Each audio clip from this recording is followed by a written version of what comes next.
J'ai ainsi vécu seule, sans personne avec qui parler véritablement, jusqu'à une panne dans le désert du Sahara, il y a 6 ans. Quelque chose s'était cassé dans mon moteur, et comme je n'avais avec moi ni mécanicien ni passager, je me préparais à essayer de réussir tout seul une réparation difficile. C'était pour moi une question de vie ou de mort. J'avais à peine de l'eau à boire pour 8 jours. Le premier soir, je me suis donc endormie sur le sable à 1000 milles de toute terre habitée. J'étais bien plus isolée qu'un naufragé sur un radeau au milieu de l'océan. Alors vous imaginez ma surprise au lever du jour, quand une drôle de petite voix m'a réveillée. Elle disait « S'il vous plaît, dessine-moi un mouton. »« Hein ? Dessine-moi un mouton. » J'ai sauté sur mes pieds comme si j'avais été frappée par la foudre. J'ai bien frotté mes yeux, j'ai bien regardé. Et j'ai bien vu un petit bonhomme tout à fait extraordinaire qui me considérait gravement. Voilà le meilleur portrait que plus tard j'ai réussi à faire de lui. Mais mon dessin, bien sûr, est beaucoup moins ravissant que le modèle. Ce n'est pas ma faute.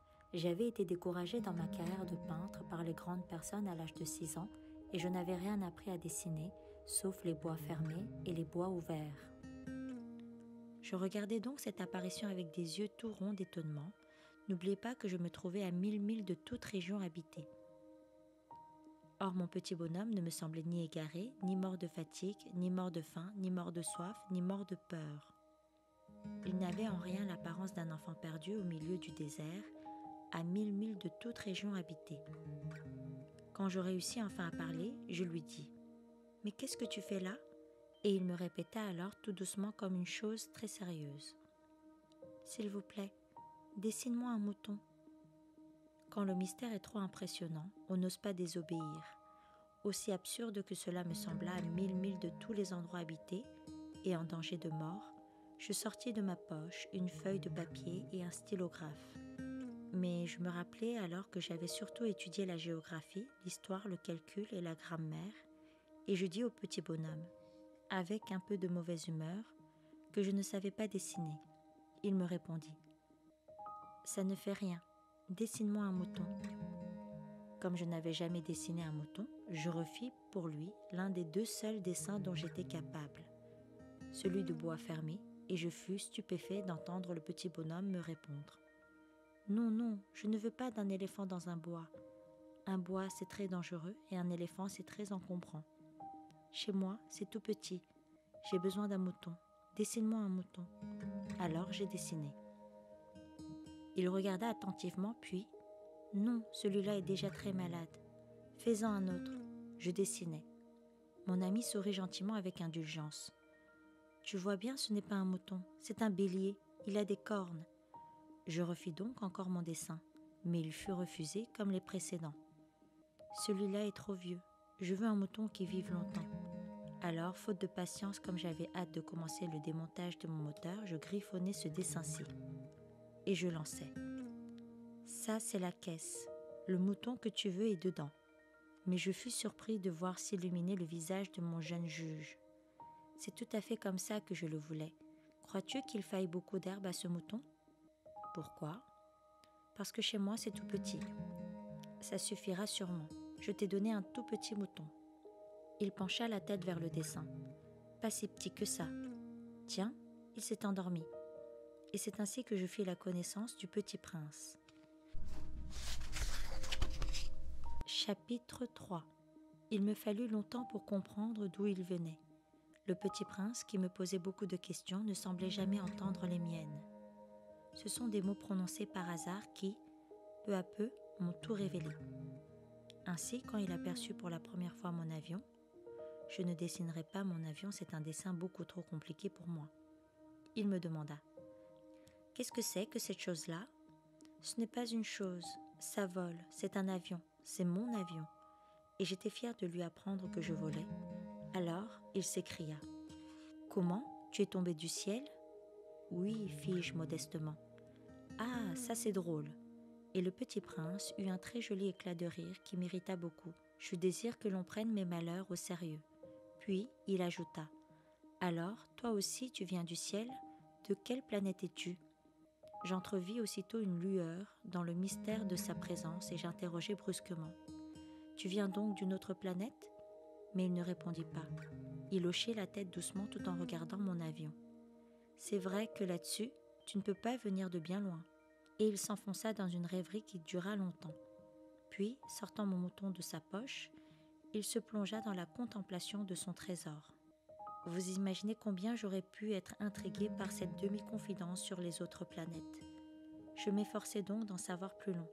« D'où viens-tu, mon petit bonhomme ? Où est-ce chez toi ? Où veux-tu emporter mon mouton ?» Il me répondit après un silence méditatif. « Ce qui est bien avec la caisse que tu m'as donnée, c'est que la nuit, ça lui servira de maison. Bien sûr, et si tu es gentil, je te donnerai aussi une corde pour l'attacher pendant le jour. Et un piquet. » La proposition parut choquer le petit prince. « L'attacher ? Quelle drôle d'idée ! Mais si tu ne l'attaches pas, il ira n'importe où et il se perdra. » Et mon ami eut un nouvel éclat de rire. « Mais où veux-tu qu'il aille ? N'importe où, droit devant lui. » Alors le petit prince remarqua gravement. « Ça ne fait rien, c'est tellement petit chez moi. » Et avec un peu de mélancolie, peut-être, il ajouta, droit devant soi, on ne peut pas aller bien loin. Chapitre 4. J'avais ainsi appris une seconde chose très importante, c'est que sa planète d'origine était à peine plus grande qu'une maison. Ça ne pouvait pas m'étonner beaucoup. Je savais bien qu'en dehors des grosses planètes comme la Terre, Jupiter, Mars, Vénus auxquelles on a donné des noms, il y en a des centaines d'autres qui sont quelquefois si petites qu'on a beaucoup de mal à les apercevoir au télescope. Quand un astronome découvre l'une d'elles, il lui donne pour nom un numéro. Il l'appelle par exemple l'astéroïde 325. J'ai de sérieuses raisons de croire que la planète d'où venait le petit prince est l'astéroïde B612. Cet astéroïde n'a été aperçu qu'une fois au télescope en 1909 par un astronome turc. Il avait fait alors une grande démonstration de sa découverte à un congrès international d'astronomie. Mais personne ne l'avait cru à cause de son costume. Les grandes personnes sont comme ça. Heureusement pour la réputation de l'astéroïde B612, un dictateur turc imposa à son peuple, sous peine de mort, de s'habiller à l'européenne. L'astronome refit sa démonstration en 1920, dans un habit très élégant. Et cette fois-ci, tout le monde fut de son avis. Si je vous ai raconté ces détails sur l'astéroïde B612, et si je vous ai confié son numéro, c'est à cause des grandes personnes. Les grandes personnes aiment les chiffres. Quand vous leur parlez d'un nouvel ami, elles ne vous questionnent jamais sur l'essentiel. Elles ne vous disent jamais quel est le son de sa voix, quels sont les jeux qu'il préfère, est-ce qu'il collectionne les papillons. Elles vous demandent quel âge a-t-il, combien a-t-il de frères, combien pèse-t-il, combien gagne son père, alors seulement elles croient le connaître. Si vous dites aux grandes personnes « J'ai vu une belle maison en briques roses avec des géraniums aux fenêtres et des colombes sur le toit », elles ne parviennent pas à s'imaginer cette maison. Il faut leur dire « J'ai vu une maison de 100 000 francs ». Alors elles s'écrient « Comme c'est joli ». Ainsi, si vous leur dites « La preuve que le petit prince a existé, c'est qu'il était ravissant, qu'il riait et qu'il voulait un mouton ». Quand on veut un mouton, c'est la preuve qu'on existe. Elles hausseront les épaules et vous traiteront d'enfant. Mais si vous leur dites « La planète d'où il venait est l'astéroïde B612 », alors elles seront convaincues et elles vous laisseront tranquille avec leurs questions. Elles sont comme ça. Il ne faut pas leur en vouloir. Les enfants doivent être très indulgents envers les grandes personnes. Mais bien sûr, nous qui comprenons la vie, nous nous moquons bien des numéros. J'aurais aimé commencer cette histoire à la façon des contes de fées. J'aurais aimé dire « Il était une fois un petit prince qui habitait une planète à peine plus grande que lui et qui avait besoin d'un ami. » Pour ceux qui comprennent la vie, ça aurait eu l'air beaucoup plus vrai. Car je n'aime pas qu'on lise mon livre à la légère. J'éprouve tant de chagrin à raconter ces souvenirs. Il y a 6 ans déjà que mon ami s'en est allé avec son mouton. Si j'essaie ici de le décrire, c'est afin de ne pas l'oublier. C'est triste d'oublier un ami. Tout le monde n'a pas eu un ami. et je puis devenir comme les grandes personnes qui ne s'intéressent plus qu'aux chiffres. C'est donc pour ça encore que j'ai acheté une boîte de couleurs et des crayons.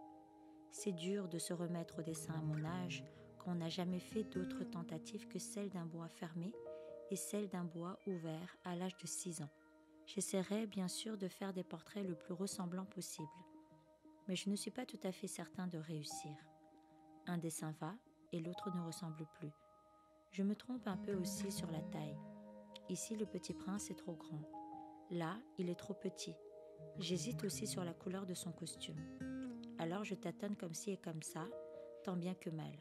Je me tromperai enfin sur certains détails plus importants. Mais ça, il faudra me le pardonner. Mon ami ne donnait jamais d'explication. Il me croyait peut-être semblable à lui, mais moi, malheureusement, je ne sais pas voir les moutons à travers les caisses. Je suis peut-être un peu comme les grandes personnes. J'ai dû vieillir.